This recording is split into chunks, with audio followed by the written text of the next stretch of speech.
Petrol diesel এবং গ্যাসের মূল্যবৃদ্ধির প্রতিবাদ জানিয়ে বিরোধীদের পক্ষ থেকে প্রতিনিয়তই কিন্তু চলছে বিক্ষোভ। এদিন দেখা গেল রাজধানী আগরতলার বিভিন্ন গুরুত্বপূর্ণ রাজপথে পেট্রোল ডিজেল এবং গ্যাসের দাম বৃদ্ধির প্রতিবাদে বিক্ষোভ মিছিল চলে। সিপিএম সদর মহকুমা কমিটির উদ্যোগে এই বিক্ষোভ মিছিলটি সংগঠিত হয়। পেট্রোল ডিজেল সহ নিত্য প্রয়োজনীয় সামগ্রীর লাগাম ছাড়া মূল্য বৃদ্ধির প্রতিবাদে আজ দেখা গেল যে সিপিএম সদর বিভাগীয় কমিটির উদ্যোগে তারা একটি বিশেষ ভাবে এই র্যালিটি করে, যেখানে দেখা যায় যে একটি গাড়িতে সিলিন্ডার তো একটি গাড়িতে স্কুটি উঠিয়ে তারা এই বিষয়টির তীব্র প্রতিবাদ জানায় এবং তাদের দাবি হচ্ছে অতি দ্রুত যেন দাম কমানো হয়। অন্যদিকে আজকের এই বিক্ষোভ থেকে কি বলছেন বাম নেতা অমল চক্রবর্তী শোনাবো। সিপিআইএম এর পক্ষ থেকে আজকের এই মিছিল ডাক দিয়েছি।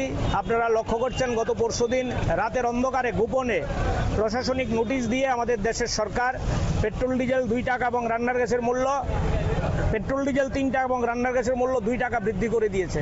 5 রাজ্যের নির্বাচনের পর মানুষের উপর তারা এই বোঝা চাপিয়ে দিল।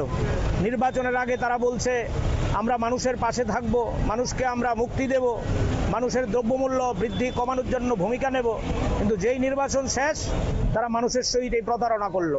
এই প্রতারণার বিরুদ্ধে ঘৃণা জানিয়ে, ধিক্কার জানিয়ে এবং অবিলম্বে এই মূল্য কমানোর দাবি নিয়েই আমরা আজকে রাস্তায় নেমেছি। আমরা মনে করি বিজেপির বিরুদ্ধে লড়াই এবং দ্রব্যমূল্য কমানোর লড়াই এক এবং অভিন্ন। বিজেপি মানে হচ্ছে প্রতারণা, বিজেপি মানে হচ্ছে মিথ্যা, বিজেপি মানে হচ্ছে মানুষের সাথে দ্বিমুখী আচরণ। সেখানে এই দ্বিমুখী আচরণের প্রধান প্রমাণ হচ্ছে 5 রাজ্যের নির্বাচনের আগে মানুষকে আশ্বাস দেওয়া এবং নির্বাচনের পরে দাম বৃদ্ধি করা। তাই আমরা রাস্তায় নেমেছি আজকে। আপনারা শুনলেন, অর্থাৎ গর্জে ওঠার আহ্বান জানানো হয়েছে। অন্যদিকে আজ দেখা গেছে বামেদের পক্ষ থেকে এই বিশাল মিছিলের আয়োজন করা হয়।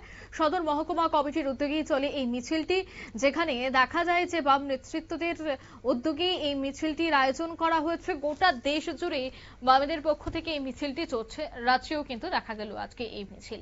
নিয়ে নিচ্ছি ছোট্ট একটি বিজ্ঞাপন, বিরতির সঙ্গে থাকুন।